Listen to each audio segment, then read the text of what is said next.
I woke up from surgery alone. The nurse said, "Your children left. They said the parking was too expensive." I started sobbing. Suddenly, a tall man in a suit walked in and gently held my hand. "Mrs. Davis? You don't remember me, but you paid for my lunch every day in third grade." He wasn't just a visitor. He was the owner of the hospital. What he did next changed everything. I'm glad to have you here. Follow my story until the end and comment the city you're watching from, so I can see how far my story has reached. The fluorescent lights above my hospital bed hummed with that cold, mechanical sound that makes you feel more alone than you already are. I blinked slowly, my throat dry as sandpaper, trying to focus on the clock mounted on the sterile white wall. 3:27 in the afternoon. The anesthesia was still making everything feel fuzzy around the edges, but one thing was crystal clear: the silence. My name is Adrienne Davis, and I'm 64 years old. 3 hours ago, I had undergone what my cardiologist called a routine procedure to clear a blocked artery. Nothing too serious, he'd assured me, but at my age, any surgery involving the heart carries risks. I'd asked my 3 children to be here when I woke up. David, my oldest at 38, had promised he'd take the day off from his accounting firm. Sarah, 35 and between jobs again, said she'd bring flowers. Michael, my baby at 32, had rolled his eyes but agreed to come after his sales calls. The room smelled like industrial disinfectant and something else I couldn't quite place. Fear, maybe, or disappointment. The machines beside my bed beeped steadily, monitoring my heart rate, blood pressure, oxygen levels, everything the doctors needed to know about how my body was functioning. But no machine could measure the hollow ache spreading through my chest that had nothing to do with the surgery. I turned my head toward the window, wincing at the sharp pain in my neck from the IV line. Outside, the Seattle sky was its usual gray, threatening rain that might or might not come. Cars moved through the hospital parking lot below, people going about their lives, visiting their loved ones. Where were mine? "Mrs. Davis?" A voice broke through my fog of confusion and growing panic. I turned to see a young nurse with kind eyes and strawberry blonde hair pulled back in a ponytail. Her scrubs were covered in cheerful cartoon cats, which seemed absurdly optimistic in this sterile environment. "Yes?" My voice came out as barely a whisper, my throat still raw from the breathing tube. She approached my bed with a gentle smile that didn't quite reach her eyes. "How are you feeling? Any pain? Nausea?" I shook my head slightly. Where are my children? Did they leave a message?" The nurse's smile faltered. She glanced at her tablet, then back at me with obvious discomfort. "Well, they were here earlier, during your surgery, in the waiting room. And now?" She hesitated, and in that pause, I felt my heart rate monitor start beeping faster. "They left about an hour ago," the gentleman at the front desk said. She paused again, clearly struggling with how to phrase this delicately. "Just tell me." My voice was stronger now, though my hands were starting to shake. "He said they mentioned the parking fees were getting too expensive and they'd check on you later." The words hit me like a physical blow. Parking fees. Too expensive. I stared at her, certain I'd misunderstood. "I'm sorry, what did you say?" The nurse's cheeks flushed pink. "I'm so sorry, Mrs. Davis. I probably shouldn't have. I mean, I'm sure they'll be back soon. People sometimes need to take care of things, you know? Get some air, grab something to eat." But her voice was trailing off because we both knew she was making excuses for the inexcusable. My children, the 3 people I'd raised and loved and sacrificed for over the years, had left me alone after heart surgery because they didn't want to pay for parking. The tears came suddenly, without warning.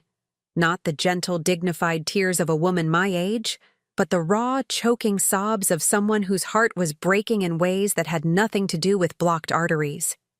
The nurse reached for the tissue box on my bedside table, her face creased with sympathy and embarrassment. "Mrs. Davis, please don't upset yourself. Your heart needs to rest right now. Can I call someone else for you? Another family member? A friend? I couldn't speak, couldn't stop crying, couldn't process the fact that I was 64 years old, lying in a hospital bed after surgery, and my own children had abandoned me over parking fees that couldn't have been more than $20 or $30 for the day. Through my tears, I heard footsteps in the hallway. Heavy, confident footsteps that paused at my doorway. The nurse looked up, and her expression shifted to professional attention. "Excuse me," a deep, gentle voice said. "Is this Mrs. Adrienne Davis?" I wiped my eyes with the back of my hand, trying to compose myself enough to see who was speaking. A tall man in an expensive dark suit stood in the doorway. He was probably in his mid-50s, with salt and pepper hair and kind brown eyes behind wire-rimmed glasses. Everything about him suggested success and authority, from his perfectly tailored jacket to his leather briefcase. The nurse straightened up. "Yes, but visiting hours?" "It's all right," he said quietly, stepping into the room. His presence somehow filled the space without being overwhelming. "Mrs. Davis, my name is Malcolm Chen. You don't remember me, but—" He paused, his voice catching slightly. "You paid for my lunch every day in 3rd grade." I stared at him, confusion cutting through my emotional turmoil. 3rd grade? That would have been. When I was 16, working as a teacher's aide at Franklin Elementary to earn extra money for my family. But I couldn't place him, couldn't remember. He seemed to understand my confusion and stepped closer to my bed, his hands clasped respectfully in front of him. "Mrs. Davis, you probably helped so many children over the years that you don't remember them all. But I remember you. You saved my life." The nurse glanced between us uncertainly. "Sir, if you're not immediate family—" "Actually," Malcolm said, his voice taking on a different tone, more authoritative but still gentle, "I own this hospital." My tears stopped abruptly. I blinked hard, certain the anesthesia was making me hallucinate. "You? What?" The nurse's eyes widened, and she quickly excused herself, mumbling something about checking on other patients. Malcolm watched her go, then turned back to me with a small, sad smile. "May I sit down?" he asked, gesturing to the chair beside my bed. I nodded, unable to find my voice. He sat down carefully, setting his briefcase on the floor, and for a moment just looked at me with those kind eyes that seemed familiar now, though I couldn't place them in a child's face from decades ago. "I've been looking for you for years," he said quietly. "Ever since I finished medical school and started building my career. I always wondered what happened to the teacher's aide who made sure a hungry little boy didn't go without lunch." My heart monitor was beeping faster again, but this time it wasn't from distress. It was from a strange mixture of confusion, hope, and something I couldn't quite identify. "I don't understand," I whispered. "Malcolm? Chen? I'm sorry, I can't remember." "You wouldn't," he said gently. "I was just one of many kids you helped, and back then, my name was Malcolm Peterson. I was adopted by the Chen family when I was 12. He paused, his hands clasped tightly in his lap. "Mrs. Davis, do you remember a boy who never had lunch money? Who was so thin his clothes never fit right? Who sat alone in the cafeteria watching other kids eat?" Slowly, like fog lifting from my memory, an image began to form. A small boy with dark hair that never seemed to be cut right. Large brown eyes and a too thin face. Clothes that were always a little too big, a little too worn. And lunchtimes when he would just sit at the table pretending he wasn't hungry. "Oh my God," I breathed. "Malcolm, little Malcolm, you were so quiet, so—" "Hungry," he finished gently. "Every day. My biological parents. Well, that's not important now. What's important is that you noticed. You saw a kid who was falling through the cracks, and you did something about it." The memory was coming back clearer now. I had been working at Franklin Elementary to supplement my family's income. Even at 16, I was already helping my parents pay bills, already learning what it meant to sacrifice for the people you love.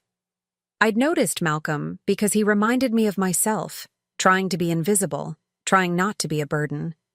You never asked questions, he continued, his voice thick with emotion. You never made me feel like charity. You found a way to make sure I had lunch every day, for 2 whole years. I remembered now, the way I'd slip extra lunch tickets to him, how I'd tell him the cafeteria had made too much and needed someone to help eat the leftovers. The way his face would light up when I'd hand him a tray of food, like I'd given him the world.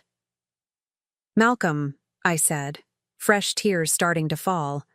You were just a baby. You were so thin. He reached out and gently took my hand, and the warmth of human contact after hours of cold abandonment nearly broke me all over again. Mrs. Davis, he said softly. When I woke up this morning, I had no idea this would be the day I'd finally get to thank you. When my assistant told me there was an Adrienne Davis having surgery here, I had to come see if it was really you. I squeezed his hand. This successful man who had once been a hungry little boy I'd tried to help. I can't believe. Look at you. You became a doctor. You own a hospital. Because of you, he said simply. Because someone showed me that kindness existed in the world, that I was worth caring about. We sat in silence for a moment, his hand warm in mine, the steady beeping of the machines marking time. Outside, the Seattle sky was growing darker, but somehow the room felt brighter than it had all day. Mrs. Davis, Malcolm said carefully, I noticed you were alone when I came in. Is there no one here with you? And just like that, the pain came flooding back. The reality of my situation crashed over me again, made even more stark by this unexpected kindness from a stranger who wasn't really a stranger at all. My children, I said, my voice breaking. They left. They said the parking was too expensive. Malcolm's grip on my hand tightened, and I saw something flash across his face. Anger, maybe, or disbelief. When he spoke, his voice was carefully controlled. I see, he said quietly. Well then, it's a good thing I'm here. Because, Mrs. Davis, I made a promise to myself a long time ago. If I ever found the woman who saved that hungry little boy, I was going to make sure she was never alone when she needed someone. Malcolm stayed with me until the evening shift change, and for the first time since waking up, I didn't feel abandoned. He'd insisted on having the kitchen send up dinner for both of us. Real food, not the standard hospital fare. We ate slowly, carefully, as he told me about his journey from that hungry third grader to the man sitting beside my hospital bed. After the Chens adopted me, he said, cutting his salmon into precise pieces, everything changed. They gave me stability, education, love, but I never forgot those 2 years at Franklin Elementary. I never forgot being hungry, and I never forgot the teacher's aide who made sure I wasn't. I picked at my own meal, still overwhelmed by the day's events. I just did what anyone would do. No, Malcolm said firmly, setting down his fork. That's not true, and we both know it. Mrs. Davis, may I call you Adrienne? I nodded, suddenly feeling shy. This accomplished man was treating me with more respect and care than my own children had shown. Adrienne, do you remember how you paid for those lunches? I frowned, thinking back. I had my teacher's aide salary. It wasn't much, but $3 a day, he said quietly. That's what school lunch cost back in 1975. You were making about $200 a month as a teacher's aide. Do you know what that $3 a day meant? I shook my head, though something uncomfortable was stirring in my memory. It meant you were spending almost half your paycheck feeding me. A kid you barely knew, a kid whose own parents couldn't be bothered to provide for. The memory hit me like a physical blow. I had forgotten, or maybe I'd forced myself to forget, how tight money had been back then. I was 16, trying to help my own family pay rent. And yes, I'd been spending almost half my earnings on lunch for a boy who reminded me too much of myself. I'd eaten peanut butter sandwiches for lunch for 2 years so Malcolm could have hot meals. I remember now, I whispered, I remember being hungry too. But you were so little, and you looked so lost, he finished. I was lost, Adrian. And you found me. He reached into his briefcase and pulled out something that made my heart skip. It was a yellowed lunch card from Franklin Elementary, the kind they used to punch holes in when you bought a meal. This one was worn soft from handling, the edges frayed. I kept this, he said, holding it carefully. All these years. It's the last lunch card you gave me before the school year ended, before I never saw you again. I took the card with trembling fingers, remembering the texture of them, the way they'd smell faintly of the cafeteria's industrial food. Why? Why did you keep this? Because it represented hope, he said simply. When the world seemed dark and I felt like nobody cared if I lived or died, I'd look at that card and remember that someone had noticed me. Someone had thought I was worth feeding. Tears were threatening again, but these felt different, cleaner somehow. Malcolm, I had no idea. I just saw a hungry child and you acted, without hesitation, without expecting anything in return. He leaned forward slightly. Do you know what I did with that lesson? I shook my head. I became a doctor because I wanted to help people the way you helped me. I specialized in pediatrics first, then moved into hospital administration so I could help on a larger scale. And every business decision I've made, every policy I've implemented in my hospitals, has been guided by one question: what would Adrian do? The weight of his words settled over me. This successful man, this owner of multiple hospitals, had been carrying my influence with him for decades. While I'd been struggling to raise my own children, working multiple jobs and barely making ends meet, my simple act of kindness had been growing into something I never could have imagined. I built my first clinic in a low-income neighborhood, Malcolm continued. Free lunch program for kids whose families couldn't afford it. Then I expanded to full medical services. Now I own 4 hospitals across the Pacific Northwest, and every single one has a program to make sure no child goes hungry while they're getting treatment. I stared at him, overwhelmed. Because of school lunches? Because of you, he corrected gently. Because you taught a little boy that kindness exists, even when the world feels cruel. We sat in comfortable silence for a moment, the hospital's evening sounds settling around us. Somewhere down the hall, a baby was crying. Elevator bells chimed softly. Normal sounds of life continuing, people being cared for.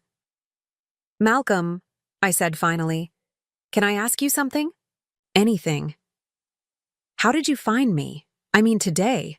After all these years, how did you know I was here? His expression grew slightly more serious. I've had a standing request with several private investigation firms for the past 15 years. Any time an Adrian Davis of the right age appeared in public records in the Pacific Northwest, they'd notify me. When you registered for surgery here, it triggered an alert. You've been looking for me for 15 years? Longer, actually, but I had the resources to really search for the past 15. He paused, studying my face carefully. Adrian, I know this might sound invasive, but I've learned quite a bit about your life. I wanted to make sure I'd found the right person before I approached you. A chill ran down my spine. What kind of things? Malcolm's jaw tightened almost imperceptibly. I know you've had a difficult life. 3 children, divorced when they were young. You worked multiple jobs to support them, cleaning offices at night, substitute teaching during the day, weekend shifts at a grocery store. Each detail hit me like a small fist to the chest. My life laid out so simply, so starkly. All those years of exhaustion and struggle summed up in a few sentences. I know you've been living on a fixed income since you retired, he continued, his voice gentle but his eyes growing harder. Social Security and a small pension from the school district, about $1,200 a month. I nodded, embarrassed. It wasn't much, but it was enough for my small apartment and basic needs. Barely enough, but enough. And I know, Malcolm said, his voice dropping lower, that despite having so little, You've been helping your children financially for years. David's accounting practice that nearly failed 5 years ago. You took out a loan against your pension to help him. Sarah's credit card debt from when she was unemployed for 8 months. You've been making minimum payments. Michael's car down payment last year. That was your money, too. My cheeks burned with shame. How did he know all this? And why did hearing it spoken aloud make it sound so pathetic? How do you... Financial records are fairly easy to trace when you know what you're looking for, he said, not unkindly. Adrienne, I'm not judging you. I understand the instinct to help your children, but I've also learned some other things. The way he said it made my stomach clench. What other things? Malcolm was quiet for a long moment, clearly weighing his words. When he spoke, his voice was careful, controlled. I know that none of your children have been to visit you in the past 6 months before today. I know that David hasn't returned your calls from last month when you were having chest pains. I know that Sarah borrowed $2,000 from you in December and hasn't spoken to you since. Each fact was like a small cut, precise and painful. I wanted to defend my children, to explain that they were busy, that they had their own lives, that I understood, but the words wouldn't come. And I know, Malcolm said, his voice growing softer with sympathy, that when you called each of them to tell them about today's surgery, you had to leave voicemails. None of them called you back until this morning. The tears came again, but this time they felt different. Not just sadness, but a deep, bone-tired recognition of truths I'd been avoiding for years. They're busy, I whispered, the same excuse I'd been making to myself for so long. They have their own families, their own problems. Adrienne, Malcolm said gently. When I was 8 years old and the Chens adopted me, I made a promise to myself. I promised that if I ever had the chance to repay your kindness, I would. But I also promised that I would never let anyone treat someone the way my biological parents treated me. He leaned forward, his eyes intense but kind. I've been watching your children's behavior patterns for months now, ever since I confirmed you were the Adrienne Davis I was looking for. And what I've seen. He paused, clearly struggling with how much to say. What I've seen concerns me deeply. My heart was racing now, the monitor beside my bed beeping faster. What do you mean? Malcolm reached into his briefcase again and pulled out a manila folder. He hesitated, holding it in his hands. Adrienne, I want you to know that everything I'm about to tell you comes from a place of caring. I owe you my life, and I won't stand by and watch people take advantage of your kindness the way mine was taken advantage of. He opened the folder, and I could see papers inside, documents with official letterheads. 3 weeks ago, he said carefully, David made an appointment with an elder care attorney. Sarah has been researching nursing homes in your area, and Michael has been asking friends about the process for getting someone declared mentally incompetent. The world seemed to tilt sideways. I gripped the bed rail, certain I was going to be sick. That can't be right, I breathed. They wouldn't. They're my children. They love me. Malcolm's expression was infinitely gentle, but his words cut deep. I'm sure they do, in their own way. But Adrienne, I think there are some things about your children's finances and their plans that you need to know. The folder in Malcolm's hand seemed to grow heavier as the seconds passed. I stared at it, part of me wanting to snatch it away and throw it across the room, and part of me needing to know the truth, no matter how much it might hurt. Maybe I shouldn't show you this while you're recovering, Malcolm said, noticing my distress. The monitors beside my bed were beeping more rapidly now, reflecting my elevated heart rate. No, I said firmly, surprising myself with the strength in my voice. I need to know. I've spent too many years making excuses for them, haven't I? Malcolm nodded slowly, then opened the folder. What I'm about to show you I didn't obtain illegally. It's all public record, or information that was shared with me by people who were concerned about the pattern they were seeing. He pulled out the first document, a printed email. This is from the elder care attorney David consulted. The attorney was uncomfortable with the consultation and reached out to me through mutual professional contacts. I took the paper with shaking hands. The email was addressed to someone named Patricia Henley, Elder Law Associates. My eyes scanned the text, but the words seemed to swim together until one paragraph jumped out at me. Mr. Davis inquired specifically about the timeline for declaring an elderly parent mentally incompetent, with particular interest in situations where the parent is too generous for their own good and making poor financial decisions that will affect the family's inheritance. The words hit me like a physical blow. I read the paragraph again, hoping I'd misunderstood, but the meaning was crystal clear. David hadn't been asking about getting help for a mother with dementia. He'd been asking how to legally take control of a mother who was giving away what he considered his money. The attorney, Malcolm continued gently, was concerned enough about the nature of the questions that she declined to take David as a client. That's why she reached out through professional channels. She wanted someone to know that there might be an elderly person at risk. I set the email down with trembling fingers. What else? Malcolm hesitated, then pulled out a second document. This is a printout of an online conversation between Sarah and a friend. The friend was so disturbed by what Sarah was saying that she screenshot it, and eventually it made its way to me. The messages were from Facebook, between Sarah and someone named Jennifer Moss. I recognized the name. Jennifer had been Sarah's college roommate. My eyes found Sarah's messages, each one feeling like a dagger to my heart. Mom is driving me crazy with her bleeding heart act.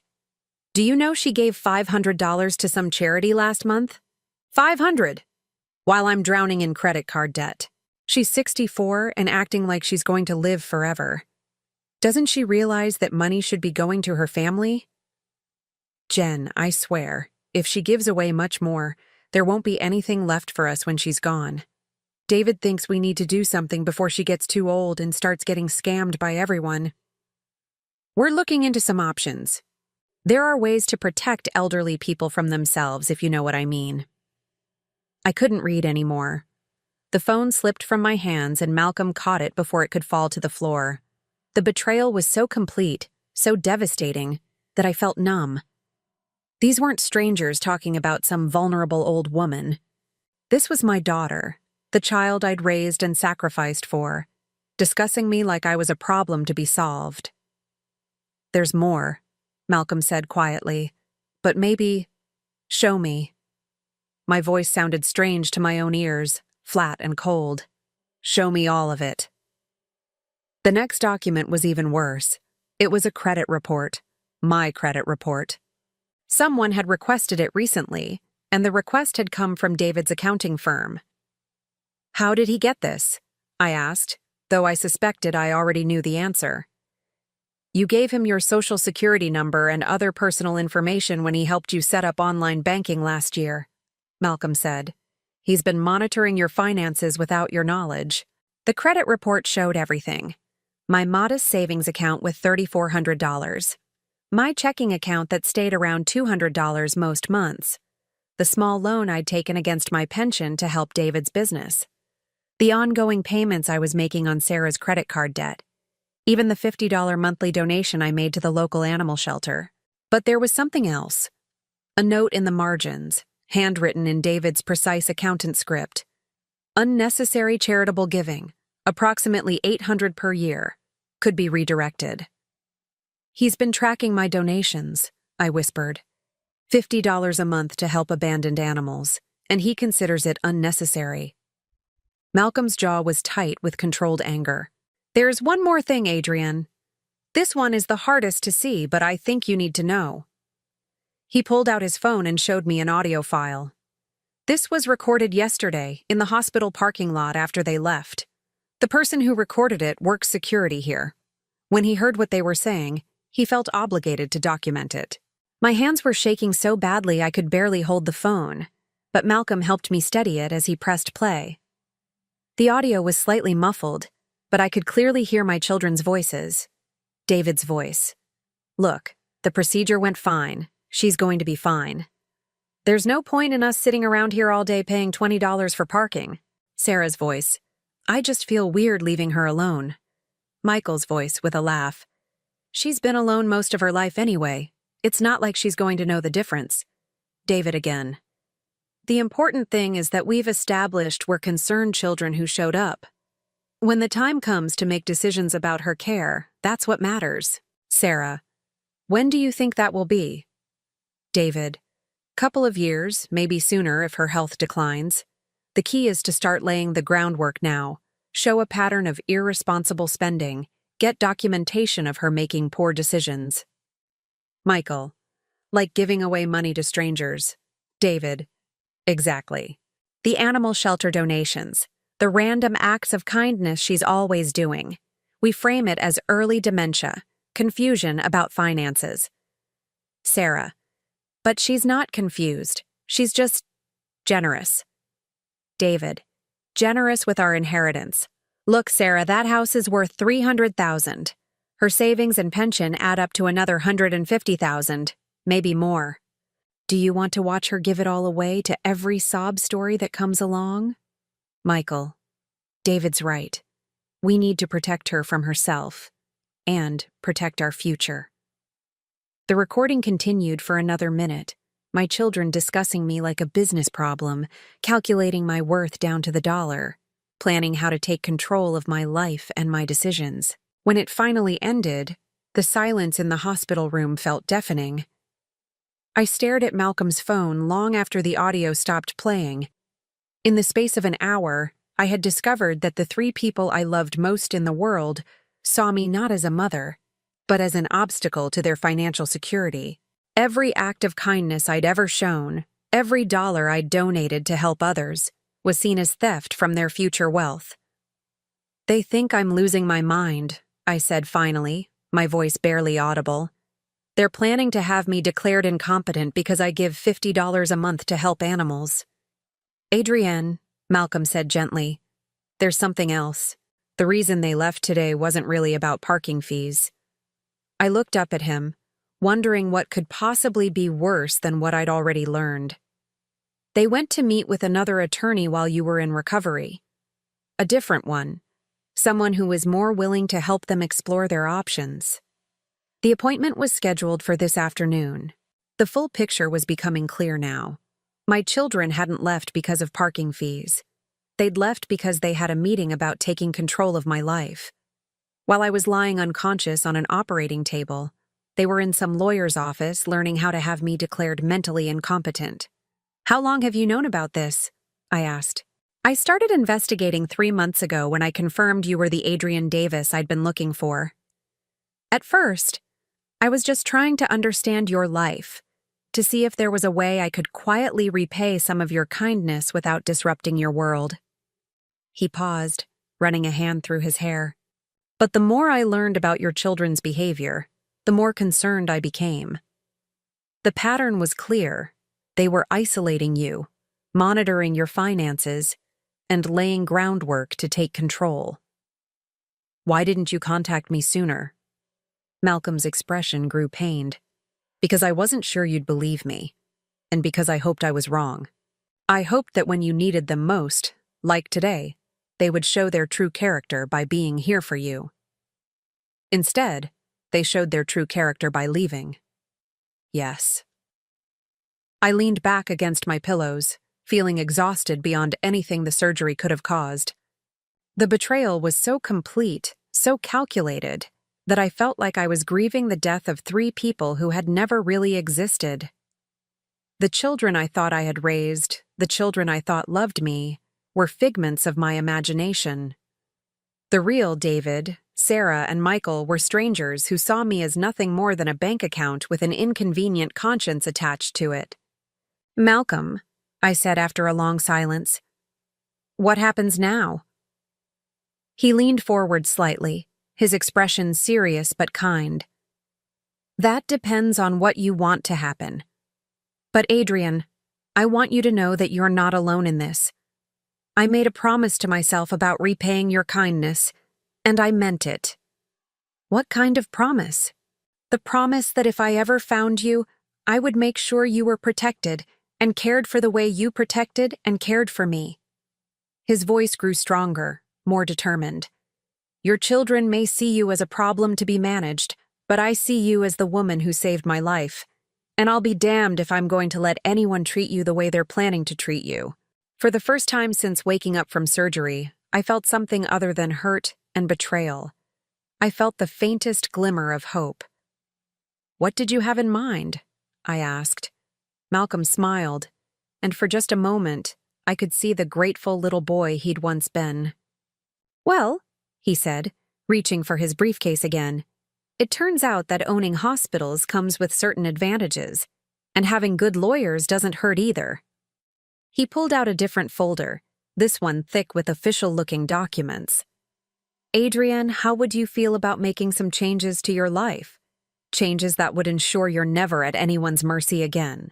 I looked at the folder, then back at Malcolm's kind, determined face. Outside my window, the Seattle sky was growing dark, but somehow the room felt brighter than it had all day. "Tell me more," I said. Malcolm opened the new folder with the care of a surgeon handling a delicate instrument. Inside were documents that looked far more hopeful than the devastating evidence I'd just reviewed about my children's betrayal. "Adrienne," he began, his voice taking on a businesslike tone that somehow still managed to sound warm. "What I'm about to propose might seem overwhelming, but I want you to know that every suggestion I'm making comes from decades of planning. Ever since I started looking for you, I've been preparing for this conversation." I shifted slightly in my hospital bed, wincing as the IV tugged at my arm. "What kind of preparation?" He pulled out the first document, which looked like some sort of legal contract. 5 years ago, I established something called the Adrienne Davis Foundation. It's a charitable organization dedicated to ensuring that children never go hungry, and that elderly people who've spent their lives helping others are protected and honored in their later years. I stared at the document, seeing my name in official letterhead, feeling surreal and overwhelmed. "You created a foundation in my name?" "With the intention of finding you and asking your permission to use it," Malcolm said quickly. "If you had said no, I would have changed the name immediately. But Adrienne, this foundation has been funding meal programs in schools across Washington state for 5 years. We've fed over 10,000 children because of the inspiration you gave me as a hungry little boy." The weight of his words settled over me slowly. While I'd been struggling to pay bills and worrying about my children's futures, Malcolm had been feeding thousands of children in my honor. While my own children saw my charity as theft from their inheritance, this man had built an empire of kindness based on the simple act of buying school lunches. "I don't understand," I said softly. "What does this have to do with my situation now?" Malcolm's expression grew more serious. "The foundation has substantial assets, enough to ensure that you never have to worry about money again, and more importantly, enough to ensure that your children can never claim you're financially incompetent or unable to make sound decisions." He pulled out another document, this one covered in numbers. "I'm prepared to offer you a position as executive director of the foundation with an annual salary of $125,000. I nearly choked. "Malcolm, that's more money than I've ever made in my life." "It's less than you deserve," he said firmly. "But more importantly, it would give you financial independence and legal protection. As an actively employed executive director, no court would consider you mentally incompetent. Your children's plans would become impossible to execute." I felt dizzy, and it wasn't from the medication. But I don't know anything about running a foundation. I don't have the education or experience. "You have something more valuable than education," Malcolm interrupted gently. "You have the heart and instincts that this foundation was built to honor, and you'll have a full staff to handle the technical aspects. Your job would be to guide the mission, to help decide which programs to fund, to be the moral compass of an organization dedicated to kindness." The irony wasn't lost on me. My children wanted to take control of my life because they thought I was too generous, too willing to help others. Malcolm was offering me control of a foundation specifically designed to help others on a massive scale. There's more, Malcolm continued, pulling out another set of papers. I've also purchased a home for you, if you want it. You what? It's in Sunset Gardens, a private community about 20 minutes from here. Beautiful place, specifically designed for active adults who want independence but with available support services. The home is fully paid for. It would be yours, with no mortgage, no rent, no monthly housing costs. I felt like I was drowning in kindness after a lifetime of barely keeping my head above water. Malcolm, this is too much. I can't accept. You can, and you should, he said, his voice taking on the authoritative tone of someone who'd built a medical empire. Adrian, let me ask you something. When you paid for my lunches all those years ago, did you expect anything in return? Of course not. Then why is it so hard to believe that I want to help you without expecting anything in return? I didn't have an answer for that. Maybe because I'd spent so many years with people who always wanted something, I'd forgotten what unconditional kindness looked like. Malcolm pulled out a tablet and showed me photos of a charming single-story home with a wraparound porch and a garden that looked like something from a magazine. The house comes fully furnished, but you can change anything you want. There's a community center, walking trails, and optional meal services. You could move in as soon as you're released from the hospital. I studied the photos, trying to imagine myself in this beautiful place. It looked like a dream, the kind of peaceful retirement I'd never dared to hope for. What about my current apartment? We'd handle the move completely, pack everything you want to keep, donate what you don't need, handle all the logistics. Malcolm's voice grew softer. Adrian, I want you to understand something. This isn't charity. This is justice. You gave a hungry child hope and dignity. Now that child, grown up, wants to give you security and peace. I looked at the photos again, then at Malcolm's earnest face. And my children? What about them? They'll be furious. They'll think I've lost my mind, accepting help from a stranger. Malcolm's expression hardened slightly. With respect, Adrian, your children's opinion shouldn't matter in decisions about your own life, especially when their primary concern seems to be preserving their inheritance rather than ensuring your happiness. He was right, and I knew it. But letting go of a lifetime of putting my children's needs first wasn't easy, even after learning how little they valued me. Can I ask you something? I said. Anything. Why now? I mean, you've been looking for me for years. You could have approached me at any time. Why wait until I was in the hospital? Malcolm was quiet for a long moment, clearly choosing his words carefully. Because I needed to be sure you needed help. I've been watching from a distance for months, hoping your children would step up, hoping they would show the kindness you showed me. Today, when they abandoned you after surgery, I knew I couldn't wait any longer. He leaned forward slightly. And because, frankly, I was afraid you'd refuse help if you weren't in a position to see how alone you really are. The honesty of his answer hit me hard. He was right. If he'd approached me 6 months ago with this offer, I would have been too proud to accept it. I would have made excuses for my children's behavior and insisted I was fine on my own. There's one more thing, Malcolm said, pulling out a final document. This is entirely optional, but I wanted to present it as a possibility. The paper he handed me was a will. My will, already prepared with my name and information. I took the liberty of having my legal team draft this based on what I know about your current assets and wishes. Obviously, you can change anything or ignore it completely, but I thought it might be helpful to see your options laid out clearly. I read through the document, surprised by how thorough and thoughtful it was. Instead of leaving my modest assets to my children, this will establish a scholarship fund for underprivileged children, donated my house to a charity that helped single mothers, and left specific instructions for my care if I became unable to make decisions for myself. This gives my children nothing, I said, stating the obvious. That's correct. Given their apparent plan to have you declared incompetent in order to access your assets, This seemed like the most protective course of action. I set the will down and looked at Malcolm, this man who had appeared in my darkest hour like an answer to a prayer I hadn't even known I was praying. You've thought of everything, haven't you? I've tried to. Adrian, I want you to have choices. Real choices, not just the illusion of choice while other people control your life. He paused. But I need you to know that none of this comes with strings attached. If you want to reconcile with your children, if you want to leave them your inheritance, if you want to live modestly in your current apartment, I'll support whatever you decide. Even if you think I'm making a mistake. Even then, because that's what you did for me. You helped without trying to control the outcome.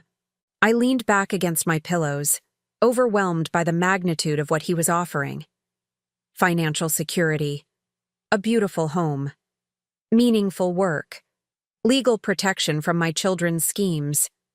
It was everything I'd never dared to dream of, offered by someone who owed me nothing but had chosen to remember everything. Malcolm, I said finally, what happens if I say yes to all of this and then my children try to fight it? Try to claim you're manipulating me or taking advantage of me? His smile was sharp and confident. Let them try. I own 4 hospitals, employ some of the best lawyers in the state, and have documented evidence of their own plans to manipulate you. More importantly, you'll be employed, housed, and surrounded by people who can testify to your mental competency and independence. He pulled out a business card and handed it to me. This is my personal attorney, Rebecca Martinez. She specializes in elder law and protection from financial exploitation. She's been briefed on your situation and is prepared to represent you immediately if needed. I took the card, feeling its weight as a symbol of protection I'd never had before. You really have thought of everything. I've had 15 years to think about it, Malcolm said simply. Adrian, I know this is a lot to process while you're recovering from surgery. You don't have to decide anything today. But I want you to know that these offers stand regardless of your timeline. A gentle knock at the door interrupted us. The same nurse from earlier peered in, looking apologetic. Mrs. Davis, I'm sorry to interrupt, but there are 3 people here who say they're your children. They'd like to see you. My heart rate monitor immediately started beeping faster. Malcolm noticed and placed a calming hand on my arm. It's your choice, he said quietly. You can see them, or you can ask them to come back tomorrow when you're feeling stronger. I looked at the documents spread across my bed, the foundation papers, the photos of my potential new home, the will that would protect everything I'd worked for from children who saw me as a problem to be managed. Then I looked at Malcolm, whose presence had transformed my worst day into a day of unexpected hope. Send them in, I said, surprising myself with how calm I sounded. It's time to see what they have to say. But as the nurse disappeared to get my children, I carefully gathered all of Malcolm's documents and handed them back to him. Can you hold on to these for now? Of course. He tucked everything back into his briefcase. Do you want me to leave? I considered this. Part of me wanted the protection of his presence, but another part needed to face my children alone, to see if I could detect any genuine remorse or concern in their behavior. Would you mind waiting just outside, in case I need you? Malcolm stood and straightened his suit jacket. I'll be right outside the door. If you need anything at all, just call my name. As he moved toward the door, I called out softly, Malcolm? He turned back. Thank you, for everything, for remembering, for caring, for giving me choices. His smile was gentle and warm. Thank you, Adrian, for teaching a hungry little boy that kindness exists in the world. Everything good in my life started with that lesson. As he stepped into the hallway, I could hear voices approaching. David's confident tone, Sarah's nervous laugh, Michael's attempt at humor. My children, coming to visit their mother after abandoning her to meet with lawyers about taking control of her life. I closed my eyes and took a deep breath, feeling stronger than I had in years. It was time to see what they wanted this time. The sound of my children's voices grew louder as they approached my room, and I felt my heart rate spike in a way that had nothing to do with my recent surgery. Through the thin hospital walls, I could hear David talking in his usual authoritative tone, the one he'd inherited from his father and perfected in his accounting practice. "I still think we should have stayed this morning," Sarah was saying, her voice carrying that familiar note of anxiety. What if something had gone wrong? "Nothing went wrong," David replied curtly. "The procedure was routine. We verified that with the surgeon before we left." Michael's laugh was sharp and dismissive. "Come on, Sarah. She's fine. She's always fine. Mom's like a cockroach. She'll survive anything." Their casual cruelty hit me like a physical blow, even though I'd heard worse on Malcolm's recording. But hearing it now, knowing they were about to walk into my room and pretend to care, made it somehow more painful. The door opened, and my 3 children filed in, David leading the way as he always did. He was wearing his best suit, the navy blue one he saved for important meetings, and his expression was set in what I'd come to recognize as his managing difficult client's face. Sarah followed behind him, clutching a small bouquet of supermarket flowers that looked like they'd been purchased from the hospital gift shop 5 minutes ago. Michael brought up the rear, already checking his phone as he walked. "Mom!" Sarah exclaimed with forced brightness, rushing to my bedside. "How are you feeling? We've been so worried." I studied her face, looking for any sign of genuine concern beneath the performance. Her makeup was perfect, her hair freshly styled. If she'd been worried enough to stay at the hospital, she'd certainly taken time to freshen up before returning. "I'm fine," I said quietly, accepting the flowers she thrust toward me. They were already wilting, probably had been sitting under the gift shop's fluorescent lights for days. "Thank you for these." David positioned himself at the foot of my bed, his hands clasped behind his back in a pose that screamed authority and control. "We spoke with Dr. Harrison before we came in. He said the surgery went perfectly. No complications." "That's what I understood too," I replied, watching his face carefully. There was something different about his expression, a tightness around his eyes that suggested he was calculating something. Michael finally looked up from his phone long enough to acknowledge my existence. "You look good, Mom. I mean, considering you just had heart surgery and all." "Thank you, Michael. That's very reassuring." If he caught the dryness in my tone, he didn't show it. He was already scrolling through his messages again, his attention span for family obligations apparently exhausted by that single observation. "So," David said, settling into the chair Malcolm had vacated, "we need to talk about a few things, practical things." Here it comes, I thought. The real reason for their visit. Sarah perched on the edge of the second chair, her hands clasped tightly in her lap. "We've been thinking, Mom, and we're concerned about you living alone, especially after today." "What about today concerns you?" I asked, keeping my voice level. David leaned forward slightly. "Mom, you're 64 years old.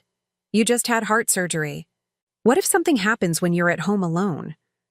What if you fall or have another episode?" "I have my life alert pendant," I said, "and my neighbors check on me."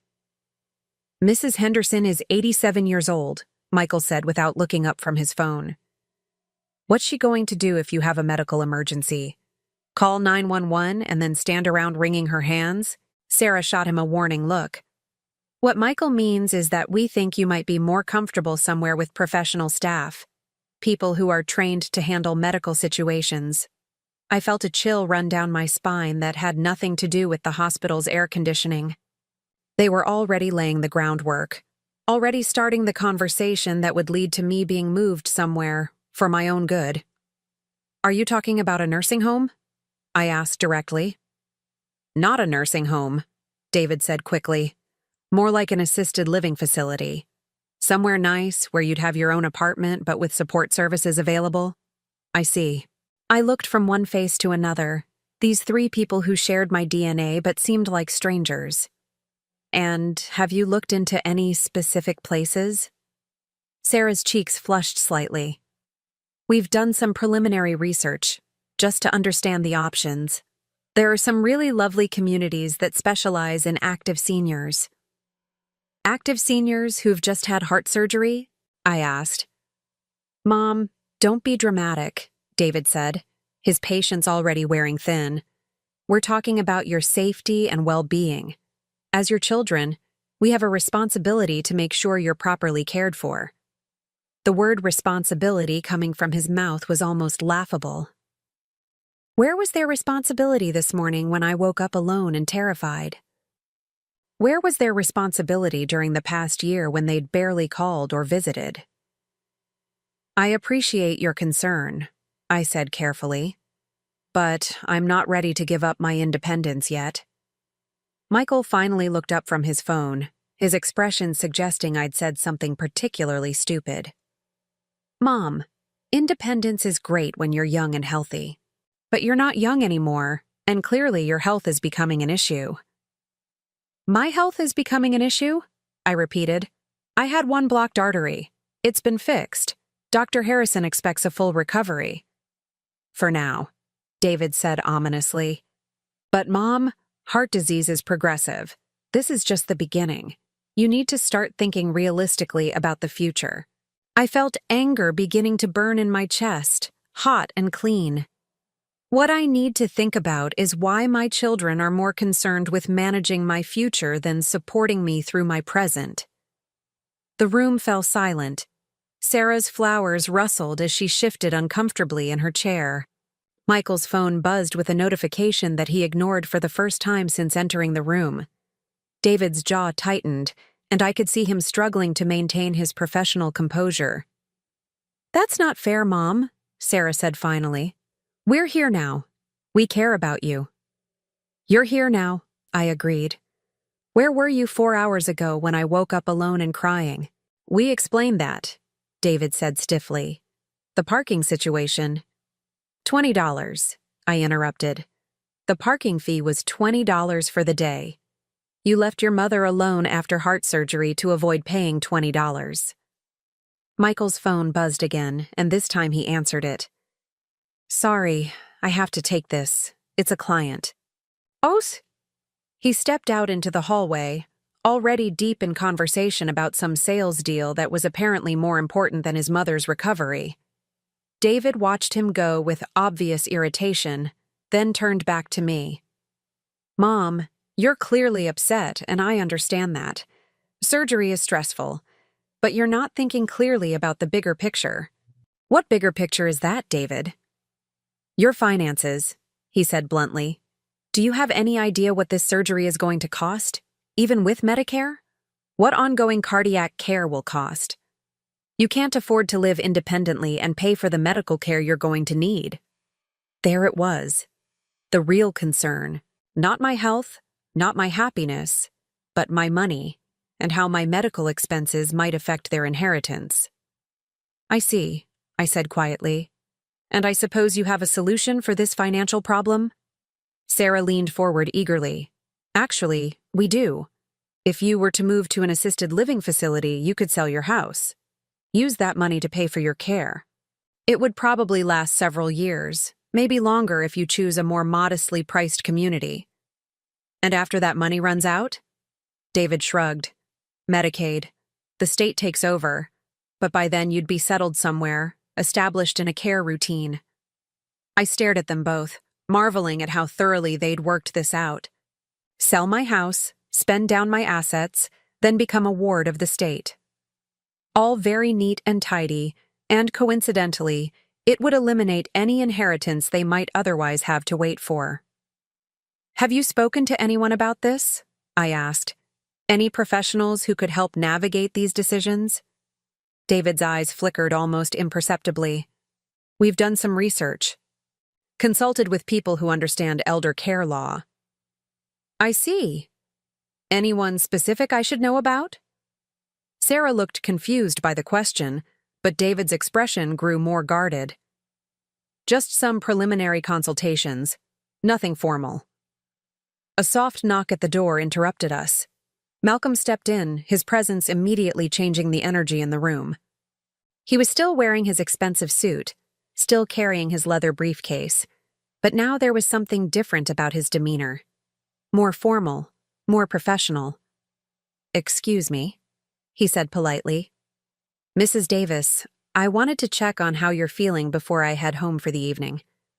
David stood up immediately, his accountant instincts clearly picking up on Malcolm's obvious wealth and authority. "I'm sorry. Are you one of Mom's doctors?" Malcolm smiled, but it wasn't the warm smile he'd shared with me earlier. This was his business smile, polite but distant. "I'm Malcolm Chen. I own this hospital." The effect was immediate and dramatic. David's entire posture changed, his voice becoming obsequiously respectful. Sarah actually stood up, as if she were meeting royalty. Even Michael, who had wandered back into the room still holding his phone, suddenly looked interested.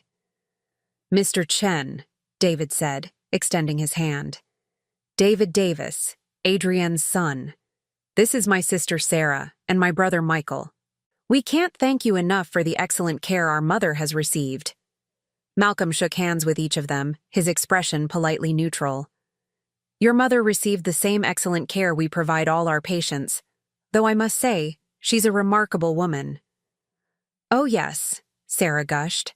"Mom's always been special. We're so grateful she's in such good hands." I watched this performance with a mixture of disgust and fascination. These were the same children who'd left me alone after surgery, who'd spent the morning meeting with lawyers about having me declared incompetent. But put them in front of someone wealthy and powerful, and suddenly they were devoted, grateful children. "Mr. Chen," David said, his voice taking on what I recognized as his networking tone. "I don't suppose you have a few minutes to discuss our mother's situation. We're trying to make some decisions about her ongoing care." Malcolm's expression didn't change, but I caught the slight tightening around his eyes. "What kind of decisions?" "Well, we're concerned about her living alone, given her age and now this health issue. We're looking into some assisted living options." "I see." Malcolm's voice was carefully neutral. "And what does Mrs. Davis think about these options?" David glanced at me, then back at Malcolm. "She's been resistant to the idea, but we think it's important to plan ahead. Be proactive, rather than reactive." "Proactive," Malcolm repeated thoughtfully. "Yes, I can see how that would be important." He paused, seeming to consider something. "You know, it's interesting. In my experience running healthcare facilities, I've found that the patients who do best are those who feel they have control over their care decisions." Sarah nodded eagerly. "Oh, absolutely. We want Mom to feel like she's part of the decision-making process." "Of course," Malcolm said smoothly. "Though I've also noticed that family members sometimes have different priorities than the patients themselves. It's understandable. Everyone wants what they think is best." There was something in his tone, a subtle sharpness that made David shift uncomfortably. "Well, yes. Sometimes elderly parents don't fully understand the complexities of their situation." Malcolm nodded slowly. "That can certainly happen. Though I've found that people tend to be more capable of making good decisions when they have complete information and appropriate support." He turned to me, and his expression warmed slightly. "Mrs. Davis, how are you feeling about your recovery? Do you feel confident about managing your care going forward?" I met his eyes, understanding that this was more than a casual question. "I'm feeling much stronger, actually. More confident than I have in a long time." "That's wonderful to hear." Malcolm turned back to my children. "Well, I should let you continue your visit. Mrs. Davis, please don't hesitate to call if you need anything at all. Anything." The emphasis on the last word wasn't lost on any of us. David's expression was puzzled, trying to understand why the hospital owner was taking such a personal interest in his mother. Sarah looked flustered, clearly intimidated by Malcolm's obvious authority. Michael was back to checking his phone. After Malcolm left, the room felt smaller somehow. David sat back down, but his earlier confidence had been shaken. "That was interesting," he said finally. "I wonder why the hospital owner would take such a personal interest in your case." I shrugged, keeping my expression neutral. Maybe he's just very hands-on with patient care. Maybe. But David's accountant mind was clearly working, trying to figure out what he'd missed. Sarah looked confused by the entire interaction. He seemed very nice, very successful. Very rich, Michael added, finally contributing something useful to the conversation. An idea was forming in my mind, growing stronger by the minute. I looked at my 3 children. David with his calculating mind already trying to figure out how to leverage this new connection. Sarah with her perpetual anxiety about money and status. Michael with his complete indifference to everything except his own immediate gratification. You know, I said slowly, maybe you're right about planning ahead. All 3 of them turned to look at me with renewed attention. I should probably think more seriously about my future, I continued. Make some changes while I'm still healthy enough to make good decisions. David leaned forward, sensing victory. That's exactly what we've been trying to tell you, Mom. Yes, I said thoughtfully. I should definitely make some changes. But the changes I was thinking about weren't the ones they were hoping for. 6 months later, I stood on the wraparound porch of my new home in Sunset Gardens, watching the morning mist lift off the community's central lake. The house that Malcolm had shown me in photographs was even more beautiful in reality. Warm hardwood floors, windows that filled every room with natural light, and a kitchen where I'd learned to cook for pleasure rather than necessity. The transition had been smoother than I'd ever imagined possible. Within a week of my hospital stay, Malcolm's team had handled every detail of my move. My old apartment had been professionally packed, with items I wanted to keep delivered to my new home and everything else donated to local charities. My children had been told I was moving to a senior community for health reasons, which was true enough that they hadn't questioned it. What they didn't know was that instead of the modest assisted living facility they'd been researching, I was living in what amounted to a luxury retirement resort, with my housing completely paid for, and a 6-figure salary from the Adrian Davis Foundation, ensuring I'd never worry about money again. I took a sip of my morning coffee. Real coffee, expensive coffee, not the generic brand I'd been buying for years, and opened the letter that had arrived yesterday. It was from David, written in his precise accountant's handwriting. Dear Mom, it read, I hope you're settling in well at your new place. We haven't heard from you much since you moved, and we're concerned. Sarah tried calling last week but got your voicemail. We'd like to visit soon to see how you're doing and make sure you have everything you need. Also, we should probably discuss your financial arrangements. I'm worried about how you're managing the costs of your new living situation on your fixed income. Please call me when you get this. Love, David. I set the letter down next to my morning newspaper, the Seattle Times, delivered to my door every day along with the Wall Street Journal and the local community newsletter. David's concern about my finances was touching, in a way. He had no idea that my fixed income had increased by roughly 10 times since I'd last seen him. My phone rang, interrupting my thoughts. Malcolm's name appeared on the caller ID, and I answered with a smile. Good morning, Malcolm. Good morning, Adrian. How are you feeling today? Wonderful, I said, and meant it. I just finished reviewing the applications for our new school lunch program in Tacoma. I think we should fund all 3 schools that applied, even the one with the questionable financial management. I laughed. Especially that one. Sometimes the places that look the messiest on paper are where the need is greatest. I learned that from a very wise little boy who taught me that hunger doesn't wait for perfect circumstances. Malcolm's chuckle was warm. I'll never get used to you throwing my own words back at me. All right, all 3 schools it is. Anything else on your agenda today? I'm meeting with the architect this afternoon about the new community center, and I have a conference call with the Portland Foundation office at 3. Oh, and I need to review the scholarship applications for next semester. It still amazed me sometimes how full my days had become. For years, my biggest decisions had been which bills to pay first and whether I could afford to replace my worn-out shoes. Now, I was making decisions about programs that would feed thousands of children and send dozens to college. "You sound busy," Malcolm said. "Good busy or overwhelming busy?" "The best kind of busy," I assured him. "The kind where you go to bed tired but satisfied." "I'm glad to hear it. Oh, before I forget, there's something I wanted to tell you. I had an interesting conversation yesterday." "Oh?" "Someone contacted my office asking questions about you, specifically about your employment with the foundation." My stomach tightened slightly. "What kind of questions?" "Professional questions.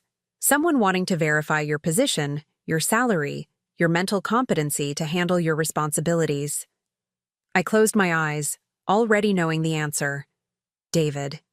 That would be my guess. My assistant handled it very professionally. "Confirmed that you're an active, full-time employee in excellent standing, with no concerns about your performance or decision-making abilities." How did David even know to call your office? Probably the same way he found out about your increased bank deposits. He's been monitoring your finances, remember? That was true. David had set up my online banking, which meant he probably still had access to my accounts. He would have seen the foundation salary deposits and wondered where they were coming from. "What happens now?" I asked. "Nothing happens. You're employed by a legitimate charitable organization. You're living independently and managing your own affairs. There's nothing anyone can do to challenge that." I felt a wave of relief wash over me.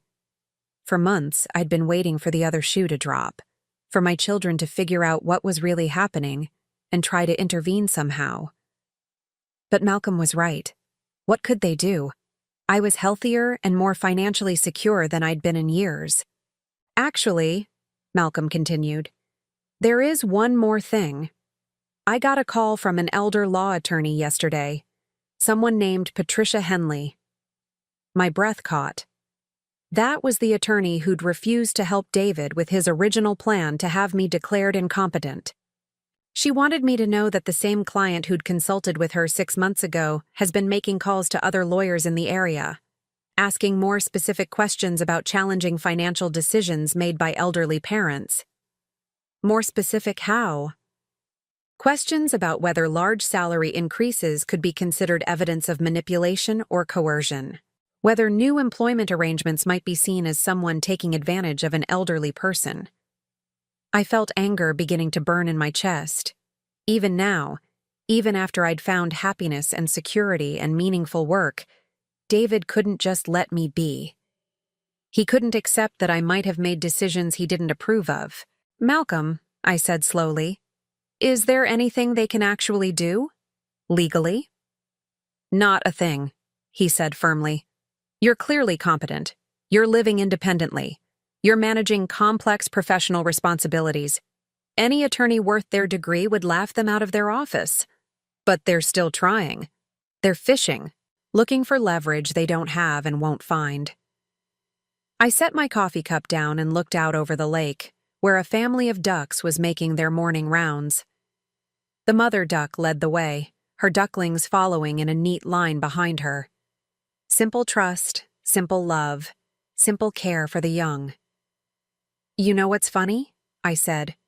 "For months I've been expecting to feel guilty about cutting them off financially, waiting for the maternal instinct to kick in and make me want to help them again. And it hasn't happened. I feel free. For the first time in my adult life, I'm not responsible for anyone else's problems or mistakes or poor choices." "How does that feel?" "Terrifying," I said honestly, "and wonderful." Malcolm was quiet for a moment. "Adrienne, can I ask you something?" "Of course. Do you ever regret it? The way things ended with them?" I thought about that for a long time before answering. "I regret that it had to end. I regret that they never saw me as anything more than a source of money and support. I regret that I spent so many years making excuses for their selfishness." I paused. "But I don't regret choosing myself for once."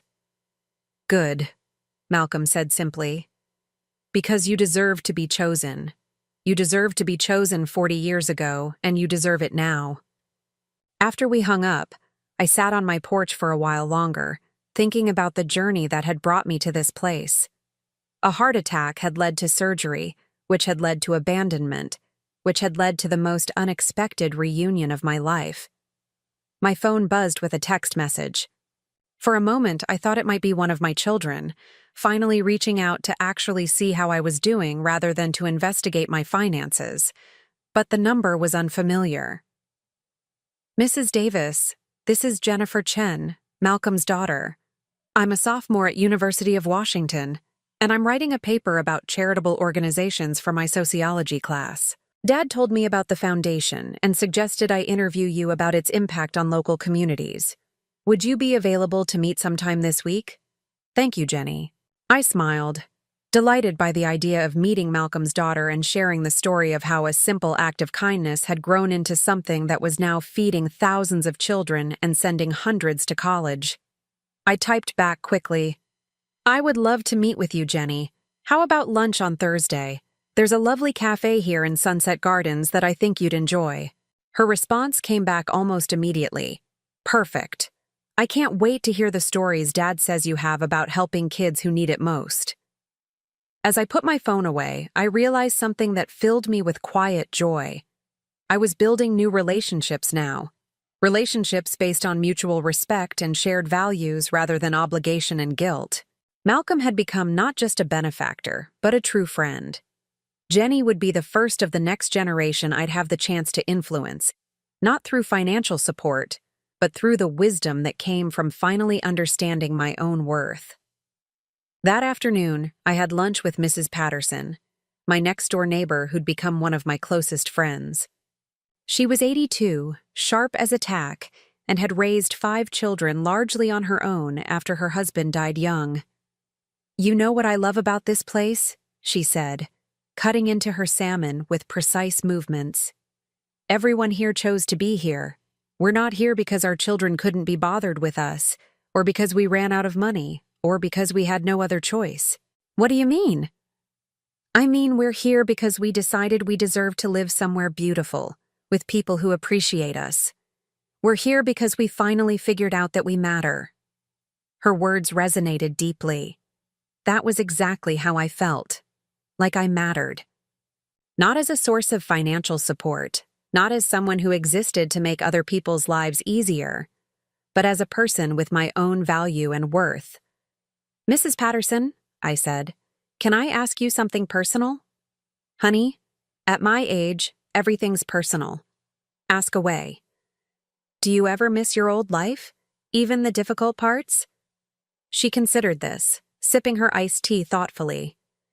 "I miss the version of my children I thought I had. Took me years to realize that the children I thought I'd raised and the children I actually raised were 2 different things." "How do you tell the difference?" "Easy," she said with a smile that held decades of hard-won wisdom. "The children you think you raised would move heaven and earth to make sure you're happy and safe. The children you actually raised only show up when they need something." That evening, I sat in my beautiful living room, surrounded by my favorite books and the art I'd finally had the courage to buy for myself. On my coffee table sat Malcolm's old lunch card, which he'd given me as a keepsake, now framed and displayed as a reminder of how far kindness can travel across time. I opened my laptop and began typing. "Dear David, Sarah, and Michael, thank you for your letter and your concern about my well-being.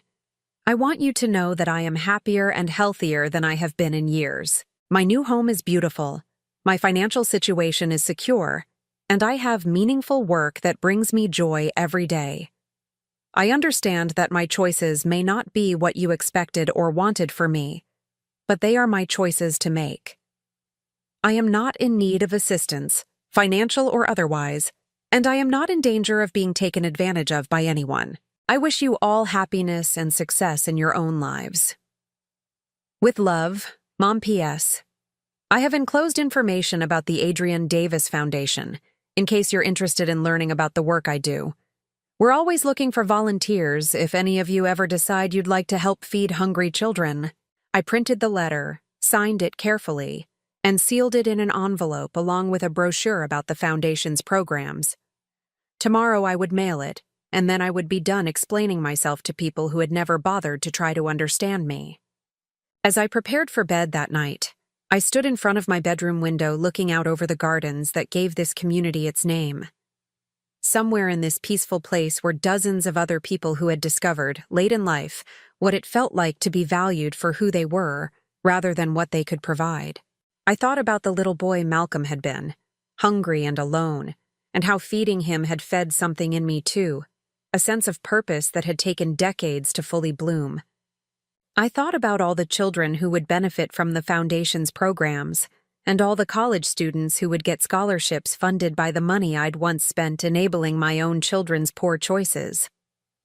Most of all, I thought about the woman I'd become at 64, independent, respected, financially secure, and surrounded by people who valued my mind rather than my wallet. It had taken a heart attack to save my heart, and for the first time in my life, I was exactly where I belonged. 6 months ago, I had awakened from surgery to find myself abandoned by the people I'd sacrificed everything for. Tonight, I was falling asleep in a home filled with the warmth of genuine friendship and the satisfaction of work that mattered. The echo of kindness, it turned out, had a very long reach indeed. And sometimes, if you're very lucky, it circles back to save you too. Now I'm curious about you who listened to my story. What would you do if you were in my place? Have you ever been through something similar? Comment below. And meanwhile, I'm leaving on the final screen 2 other stories that are channel favorites, and they will definitely surprise you. Thank you for watching until here.